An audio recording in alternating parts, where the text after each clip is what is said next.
चलो कर दिए।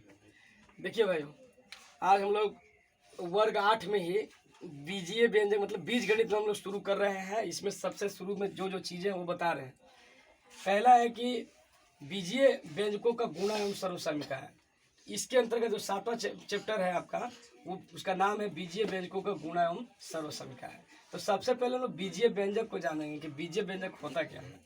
तो बीजीय व्यंजक की परिभाषा है कि गणित की संक्रिया चिन्ह का मतलब होता है जोड़ घटा गुना भाग। जो भी है गणित में जितना भी चिन्ह होता है जोड़ घटा गुना भाग, उनको हम गणित की संक्रिया कहते हैं। और सांकेतिक संख्या ABCD से लेकर के Z तक, इन सबों को मदद से, चाहे वो संक्रिया चिन्ह हो या वो सांकेतिक चिन्ह वाला या संख्या हो, उनके मदद से अक्षरों या को मिला करके या संख्याओं के मदद से एक सार्थक संग्रह जब हम तैयार करते हैं तब हम उसी को बीजीय व्यंजक कहते हैं। मतलब बीजीय व्यंजक क्या है? जोड़ घटा गुना भाग ABCD 1 2 3 4 है ना, इन सबों को मिला करके सार्थक संग्रह बनाया जा रहा है और उसी संग्रह को हम बीजीय व्यंजक कहते हैं। पद एक आगे का टर्म जिसको अंग्रेजी में कहते हैं। देखिए इसी की तरह मतलब उदाहरण मैंने बताने का काम किया कि x² + 2x - 1 है। x वाला क्या है? सांकेतिक चिन्ह है, इसका स्क्वायर कर दिया, मैंने x दो को चीज़ है इसमें समझे, प्लस एक संक्रिया चिन्ह हो गया, फिर इसका 2 अचर वाला चर वाला, फिर माइनस, फिर 1, इसको मिला के सार्थक रूप में सजा दिए, इसको बीजीय व्यंजक कहेंगे। अब पद का मतलब क्या है? एक बीजीय व्यंजक, जो भी बीजीय व्यंजक आप लिखते हैं उसमें जोड़ या घटाव चिन्ह के द्वारा अलग अलग खंड हो जाता है। तो जब प्रत्येक खंड को ही हम पद कहते हैं। जैसे यहीं पर बात कर रहे थे x² + 2x - 1 एक बीजीय व्यंजक है। अब प्लस और माइनस से अगर इसको हम तोड़ते हैं तो देखते हैं कि x² अलग है, 2x अलग है, -1 अलग है। इस सब को हम अलग अलग पद बोलेंगे। इस बीजीय व्यंजक का पद है x², 2x भी पद है, -1 भी पद है। अब आगे हम बढ़ेंगे स्थिरांक या अचर। स्थिरांक या अचर या कांस्टेंट बोल सकते हैं आप इसको, है ना। तो इसके बारे में हम समझ लेते हैं कि मतलब इसको एक बार में समझ लीजिए कि वो संकेत या प्रतीक है ना जिसका अलग अलग मान नहीं होता है, सांख्यिकी मान एक ही रहेगा। जैसे जितना भी संख्या गिनती का है 1 से लेकर अनंत तक आप लिख रहे हैं, वो सब कांस्टेंट में ही आ जाता है, अचर में ही आ जाता है। वो अलग अलग मान ग्रहण नहीं कर सकते। जैसे -2/3 लिख दिया तो -2/3 रहेगा, 5 लिख दिया तो 5 रहेगा, -2 लिख दिया तो -2 रहेगा। मतलब अलग अलग मान नहीं ग्रहण करेगा। जबकि चर वेरिएबल में क्या होता है कि ABCD से लेकर Z तक जितना भी संख्या है उसको चर कहते हैं, क्योंकि वो अलग अलग संख्याओं को मान को ग्रहण कर सकता है। बीजीय व्यंजक के अब आगे की एक बात देखिए, श्रेणी। तो ये पद के हिसाब से है। अगर एक पद है तो एक पदी व्यंजक, 2 पद है तो द्विपदी, त्रिपदी मतलब 3 गो पद, बहुपदी मतलब 3 से अधिक पद। एक देखिए संक्रिया के हिसाब से 2x² + x + 1, यहाँ जोड़ या घटाव चिन्ह से हम पद की कल्पना करते हैं। तो 1 पद हो गया, 2 पद हो गया, 3 पद हो गया, त्रिपदी हो गया। अगर इससे ज़्यादा कर दिए तो बहुपदी में आ गया। तो इस तरह से हम व्यंजक को श्रेणी में बांटते हैं अलग अलग। अब हम आगे देखते हैं गुणनखंड, पद में गुणांक और पद का घात।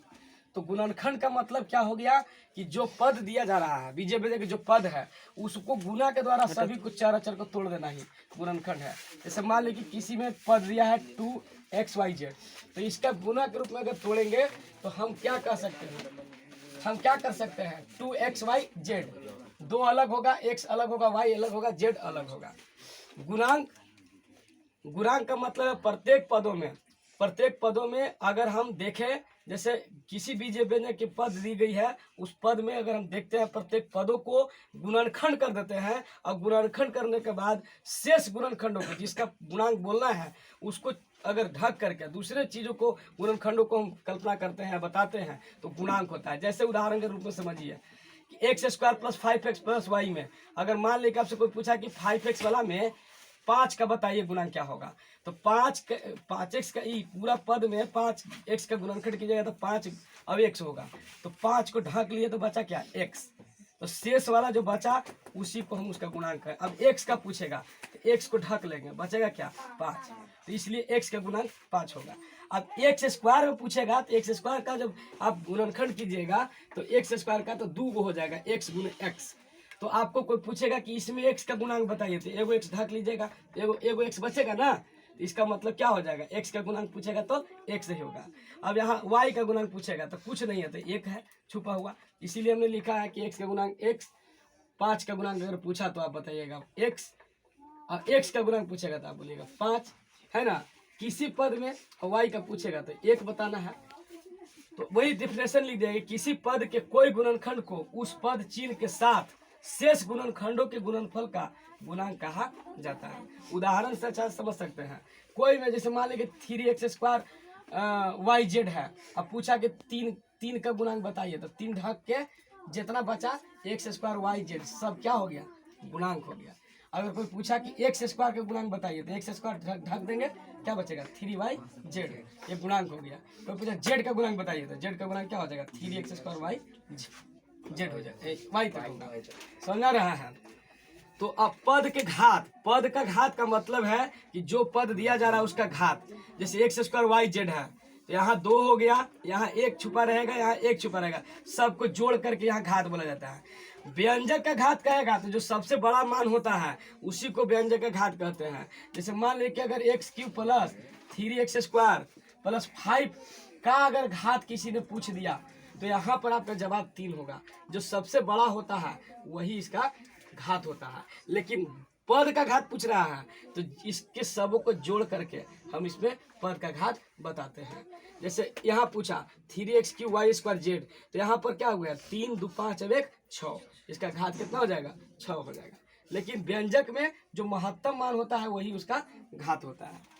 सजातीय और विजातीय पद जानना जरूरी है, आगे की प्रक्रिया तभी हम जान कर सकते हैं जब सजातीय विजातीय पद। तो सजातीय विजातीय का मतलब यही है कि जो वेरिएबल पार्ट्स होता है, माने कि XYZ वाला पार्ट्स है जिसको हम कहते हैं चर पार्ट्स, अगर वो मिलता है ना, तब हम कहेंगे सजातीय। जैसे देखिए 2x² plus 5y minus z, अगर एगो यहाँ पर एक बीजीय व्यंजक आपका उदाहरण में दिए हैं और एगो बीजीय व्यंजक आपका यहाँ से है, ये देखिए -3x² प्लस y माइनस 2 है।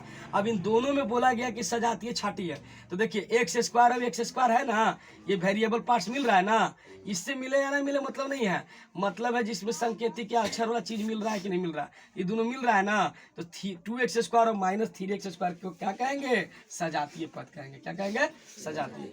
और यहाँ 5y और यहाँ y है खाली, तो ये भी एक तरह से सजातीय हो गया, तो 5 और y को भी सजातीय कहेंगे। लेकिन यहाँ -z है, यहाँ -2 है, यहाँ कोई मेल मिलाप नहीं हो रहा है, इसको क्या कहेंगे, विजातीय पद कहेंगे। जब कोई मिलता नहीं है तो वहाँ पर संकेतिक अक्षर नहीं मिल रहा तो हम उसको विजातीय कहेंगे।